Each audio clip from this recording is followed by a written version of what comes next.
नमस्कार साथियों, वंदे मातरम, जय गौ माता की। आज आपको एक बहुत ही महत्वपूर्ण विषय जो सबके ध्यान में आता है जब कोई नौजवान या कोई किसान खेती करने के लिए कदम आगे बढ़ाता है। निश्चित ही आप समझ गए होंगे, हम बेसिक बात पर आज चर्चा करने वाले हैं।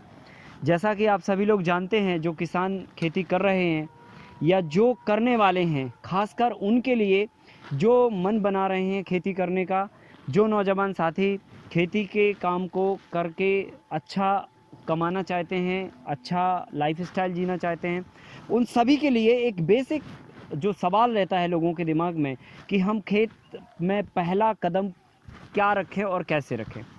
साथियों, इसके लिए सबसे पहले नंबर आपको चाहिए कि हम जो है सबसे पहले खेत को क्लीन करें। नंबर जो पहली बात होती है, खेत को क्लीन करना। जब भी आप किसी भी फील्ड पे अपना कदम रखेंगे, खेत चाहे आपके जिस भी तस्वीर में हो, उस तस्वीर को आपको क्लीनिंग में बदलना है। और क्लीनिंग करने के लिए सबसे पहले आपको चाहिए कि अगर आपके खेत में मोटी घास खड़ी हो या कोई भी किसी भी तरह का खरपतवार हो या किसी भी तरह के कोई छोटे मोटे झाड़ झंकाड़ हों, उस तरह की सारी चीज़ों को, अलग अलग तरह के औजार होते हैं, उन औजारों से आप उस फील्ड को, उन चीज़ों को खेत से हटाएंगे। और क्लीन करने के बाद आपको उस पर जुताई करनी होती है। बेसिकली आपको जुताई जो करनी है वो लगभग 9 इंच तक की मिट्टी आपको खेत से निकालनी चाहिए। 9 इंच तक की मिट्टी ही उपजाऊ होती है, या हम ऐसा कह सकते हैं कि जो सनलाइट पड़ती है, उस सनलाइट से जो मिट्टी रिचार्ज होती है या प्रभावित होती है, या हम ये भी कह सकते हैं कि जो मिट्टी में उत्पादन देने की क्षमता होती है वो मिट्टी 9 इंच तक की ही होती है। और ज़्यादातर अक्सर फसलों की जो रूट जोन होती है, अक्सर जो फसलें होती हैं जो हम खेतों में जनरली लगाते हैं, उन सारी फसलों की जो जड़ें होती हैं वो लगभग 9 इंच तक की गहराई तक जाती हैं। हमारे लिए 9 इंच तक की गहराई की जुताई होना आवश्यक है। अगर आप किसी भी तरह की फसल लगा रहे हैं, एक आइडियली आप पैरामीटर फिक्स कर लीजिए, 9 इंच तक की आपको हमेशा जुताई खेत में करनी है। और जो भी आपके खेत में घास खड़ी है, कचरा खड़ा है या जो भी खड़ा है, उसे कृपया जलाएं ना। उसे काट कर, उसे क्लीन कर कर खेत से बाहर साइड में करें और फिर उसकी कटिया करके, छोटे छोटे पीसेस करके उसका कंपोस्ट बना लें। वो एक अलग प्रोसेस है, पर सबसे पहले नंबर आपको चाहिए कि हम खेत को क्लीन करें। क्लीन करने के बाद फिर हम उस पर जुताई करेंगे। जुताई जब हम करेंगे आपको हम यहाँ पर प्रैक्टिकली दिखा देते हैं, समझा देते हैं कि हमें कैसे फील्ड की जुताई करनी होती है और किस तरीके से जब आप जुताई करते हैं तो जुताई के बाद भी जो हमारा वेस्ट रह जाता है थोड़ा बहुत खेत में, उसको हम फिर कैसे निकालते हैं और फिर बाद में इसका हम कैसे ट्रीटमेंट करते हैं। पहला जो हमारा स्टेप है खेती में कदम रखने में, वो है खेत की क्लीनिंग और ट्रीटमेंट। आपने यहाँ पर देख पा रहे होंगे, जैसा कि हमने यहाँ पर खेत को जोता है। पहले इसकी घास हमने हटाई हुई है। घास हटाने के बाद जो है ना, इसको फील्ड को पूरी तरह से हमने क्लीन कर लिया है।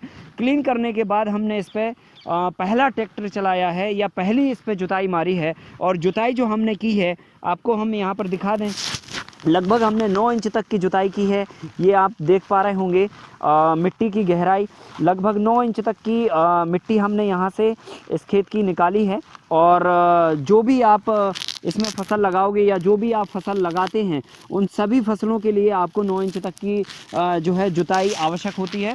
हमने ये खेत की जुताई की और आप यहाँ पर प्रैक्टिकली देख पा रहे होंगे कि बहुत सारा यहाँ पर अभी भी कचरा क्लीन करने के बाद भी बहुत सारा यहाँ पर कचरा पड़ा हुआ है। अब इस कचड़े को क्या करेंगे, बहुत सारे ऐसे किसान हैं जो इस कचड़े को सीधा इकट्ठा करके आग लगा देते हैं। आग लगाने से आपके खेत के जो बैक्टीरिया होते हैं वो नष्ट हो जाते हैं। मिट्टी की जो जीवनी शक्ति है वो ख़त्म होती है। और अगर हम जैविक खेती करने जा रहे हैं या कोई भी खेती करने जाएं, बिना जीवाणुओं के खेती संभव नहीं है। अगर मिट्टी में जीवाणु नहीं है तो वो जीवित नहीं है, और वो जीवित नहीं है तो किसी पौधे को जन्म नहीं दे सकती है या स्वस्थ पौधे को जन्म नहीं दे सकती है।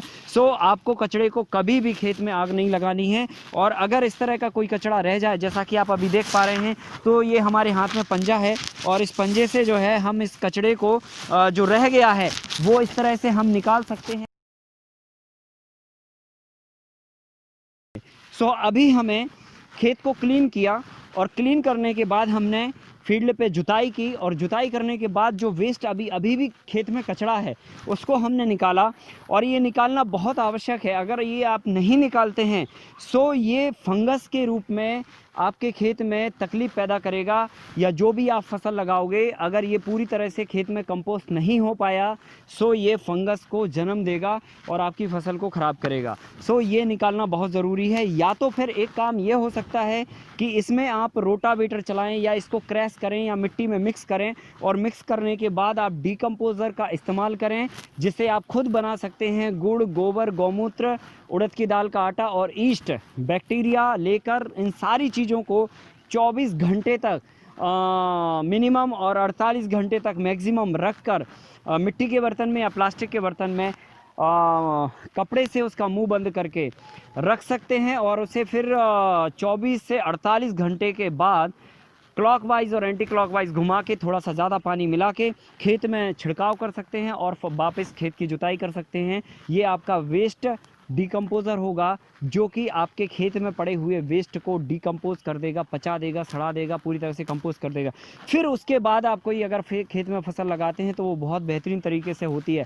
अगर ऐसा नहीं कर पाते हैं, आपके पास वक्त कम है, आप 10 से 15 दिन तक के लिए फील्ड को नहीं छोड़ सकते हैं, सो फिर आपको इस तरह से कचड़े को क्लीन करके खेत में से हटाना होगा, नहीं तो ये कचड़ा जाके मिट्टी में फंगस को क्रिएट करेगा। जब तक ये पचेगा नहीं तब तक फसल को फ़ायदा नहीं करेगा। पहला जो हमारा स्टेप है खेती में कदम रखने का वो है क्लीनिंग और ट्रीटमेंट। सबसे पहले नंबर हम खेत को क्लीन करेंगे, पहली जुताई करेंगे, फिर उसका ट्रीटमेंट करेंगे। सो ट्रीटमेंट के लिए आपको 100 किलो चूने का पाउडर, 50 किलो नीम का पाउडर, दोनों को लेकर और आपस में अच्छी तरह से मिक्स कर लें, और मिक्स करने के बाद उसको नीचे हाथ करके और इसको आपको खेत में पूरी तरह से चारों तरफ से ब्रॉडकास्ट करना है। और जब चूना और नीम पाउडर को अच्छी तरह से आप मिला लें तो एक बात को आपको ज़रूर यहाँ पर ध्यान में रखना होगी कि आप ये काम दोपहर के समय नहीं करेंगे या ऐसे वक्त में नहीं करेंगे जिस वक्त खेत में हवा चल रही हो, क्योंकि अगर हवा चल रही होगी और आप चूना और नीम पाउडर का ब्रॉडकास्टिंग करेंगे तो निश्चित ही है पड़ोसी के खेत को फ़ायदा होगा, आपके खेत को नहीं होगा। हवा चल के सारा मटेरियल दूसरे के खेत में उड़ जाएगा, क्योंकि ये मटेरियल काफ़ी बारीक होता है, डस्ट फॉर्म में होता है। सो इसको छिड़कते समय आप एक बात का ध्यान रखें कि शाम का वक्त हो या तो सुबह का वक्त हो या जो भी वक्त हो, उस वक्त हवा आपकी खेत में नहीं चलना चाहिए। अगर ये आप बात का ध्यान रखते हैं तो निश्चित ही आपके चूना पाउडर और नीम पाउडर के ट्रीटमेंट का फ़ायदा आपके खेत को ही मिलेगा। सो अब हम आपको यहाँ पर बता रहे हैं या दिखा रहे हैं प्रैक्टिकली कि किस ढंग से हम चूना पाउडर और नीम पाउडर को एक साथ में मिलाते हैं। ये हमारा नीम पाउडर है, ये हल्का सा इसमें समझ लो कि लगभग 5 से 10% के आसपास का मॉइस्चर रहता है, क्योंकि ये जो निबोली होती है, निबोली से हम ऑयल निकाल लेते हैं, और ऑयल निकालने के बाद जो खल बचती है उस खल को हम ग्राइंड कर लेते हैं। ग्राइंड करने के बाद ये पूरा पाउडर बन जाता है, और पाउडर बनने के बाद इसे हम खेत में इस्तेमाल कर सकते हैं। सो सामान्यतः ये आपको दुकानों पे मिल सकता है, लेकिन अगर नहीं भी मिल पाए तो आसपास अगर आपके पास नीम के पेड़ लगे हों तो नीम की पत्तियों को आप कलेक्ट कर लीजिए, और लगभग 200 किलोग्राम के आसपास गीली पत्तियों को लेकर उनको कंपोस्ट कर लीजिए, और कंपोस्ट करने के बाद कुछ मिट्टी में मिला के और चूने के साथ में आप मिला सकते हैं। सो ये भी एक तरीका है सामान्य और बहुत आसान है, जो आसानी से सब कोई कर सकता है। सो नीम पाउडर का ये आपको मैंने बता दिया, और चूना पाउडर जो है ये पत्थर से बनता है। सो लाइम स्टोन जो होता है, जो घरों में हम लाते हैं और उसे पानी में भिगो के दीवारों पर पेंट करते हैं, वही चूना है। बस उस चूने में जो हल्की सी नमी आ जाती है, सो नमी के कारण वो पत्थर फूट जाता है, और फूटने के बाद जो है ना वो पाउडर बन जाता है, डस्ट बन जाता है। सो ये चूना पाउडर कहलाता है, और इसे आप जनरली हार्डवेयर की दुकान से ले सकते हैं। लेकिन आप इसमें एक चीज़ का सावधानी रखें, जब भी आप चूना पाउडर लें सो ये ध्यान रख लें कि ये वास्तविकता में चूना पाउडर है भी या नहीं, या ग्रेनाइट पाउडर है। जनरली सफ़ेद के रूप में जो है ना हमें ग्रेनाइट पाउडर भी कभी कभी मिल जाता है। सो इसके लिए आप हाथ से टेस्ट कर सकते हैं, एक सामान्य प्रोसेस है। आप उंगली से थोड़ा सा मॉइस्चर लीजिए और इसको टच करके और वापस उंगली से टच करेंगे तो आपको अगर तीखापन लगता है और जैसे ही आपको तीखापन लगता है समझ लो वो चूना पाउडर है, आप उसे ले सकते हैं। जनरली ये आसानी से आपको हार्डवेयर की दुकान पे मिल जाता है। और इसको फिर ये देखिए, ये चूना पत्थर है और ये लाइम स्टोन है और बेसिकली ये जो है पेंट के लिए इस्तेमाल होता है, इसी को खाने के लिए इस्तेमाल करते हैं और इसी के लिए हम खेत में भी इस्तेमाल करते हैं। और अगर मान के चलो चूना पाउडर आपको ना भी मिले तो आप लाइम स्टोन भी खरीद सकते हैं, चूना पत्थर भी खरीद सकते हैं और ख़रीद के इस पर पानी के कुछ छींटे मार दीजिए, थोड़ी देर में ये पूरी तरह से बिसक जाएगा, मतलब फूट जाएगा और पाउडर बन जाएगा और फिर इसे आप इस्तेमाल कर सकते हैं। सो अब हम आपको दिखा रहे हैं कि यहाँ पर हम कैसे चूना पाउडर और नीम पाउडर को आपस में मिक्स कर लेते हैं। और पूरी तरह से ये हमने इसको मिक्स किया है एक रेशो में, 100 किलो चूने का पाउडर और 50 किलो नीम का पाउडर। देखिए ये हमने पूरी तरह से मिक्स कर लिया है चूना और नीम पाउडर को प्रॉपरली, जिसमें आपको चूना अलग नहीं और नीम पाउडर अलग नहीं दिख पा रहा है। ये अलग ही कलर बन गया, एक ग्रे कलर बन गया। सो अब हमें इसे खेत में डालना है और इसे डालने से पहले मैं आपको एक दो बातें बता दूं कि इसको डालने से पहला फ़ायदा तो हमें ये होता है कि जब हम कैल्शियम खेत में देते हैं सो बेसिकली नाइट्रोजन तत्व आपकी ज़मीन में काम करना चालू कर देता है।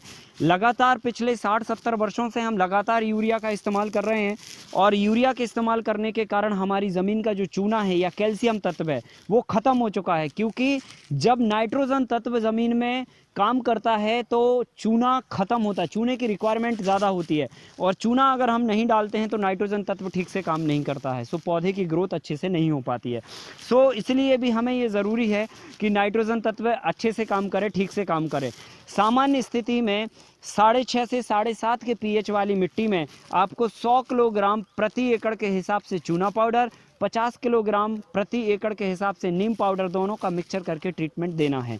सो अब हम यहाँ पर ट्रीटमेंट करेंगे और जो इसमें नीम पाउडर है वो नीम पाउडर कीटाणुओं को ख़त्म करने के लिए तो काम करता ही करता है, जो हमारे ज़मीन के अंदर जीवाणु पैथोजन हानिकारक बैक्टीरिया होते हैं या कह लीजिए जो ज़मीन को नुकसान पहुंचाने वाली फंगस होती है वो सब तो कंट्रोल रहती है। साथ में नीम जो है एक फर्टिलाइज़र का भी काम करता है, एक मैन्योर का भी काम करता है, एक खाद का भी काम करता है। सो हम उसे खाद के रूप में भी इस्तेमाल कर सकते हैं। तो कुल मिला के ये है कि जो हम ये ट्रीटमेंट दे रहे हैं ये मिट्टी का ट्रीटमेंट भी है और मिट्टी के लिए एक पोषक तत्व भी है, एक खाद भी है।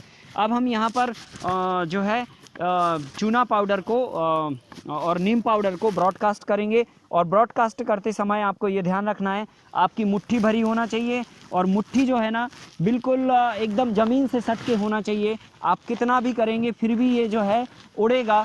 अब अगर आप इस बात को समझ पाएँ तो समझ जाइए कि जब ये सामान्य स्थिति है, अभी कोई हलचल नहीं है, आप देख पा रहे हैं एक पत्ती भी नहीं हिल रही है खेत की, खेत में लगे पेड़ों की, तो उस स्थिति में भी ये उड़ रहा है। तो जब आप हवा चल रही होगी खेत में तो निश्चित ही ये पड़ोसी के खेत में जाएगा। सो आपको अगर अपने ट्रीटमेंट का भरपूर लाभ लेना है तो नीचे हाथ करके और सुबह के समय या शाम के समय जो है इसका छिड़काव करें और इस तरीके से आपको ये ब्रॉडकास्ट करना है चूना और नीम पाउडर को। फिर इसे जोत कर मिट्टी में मिला के 10 से 15 दिन के अंतराल तक इसे रखना है और फिर उसके बाद इसमें आपको फसल बोनी है। सो ये हमने आपको पहले खेत को डिज़ाइन करने का या खेत को एक आइडियली बनाने का, एक खेत को एक आदर्श रूप में स्थापित करने के लिए हमें कौन कौन से स्टेप पर काम करना है, सो हमने पहले स्टेप पर आज आपसे बात करी। आगे बहुत ही जल्दी हम आपसे दूसरे स्टेप के बारे में बात करेंगे। तब तक के लिए आप सभी के लिए वंदे मातरम, जय गौ माता की, नमस्कार।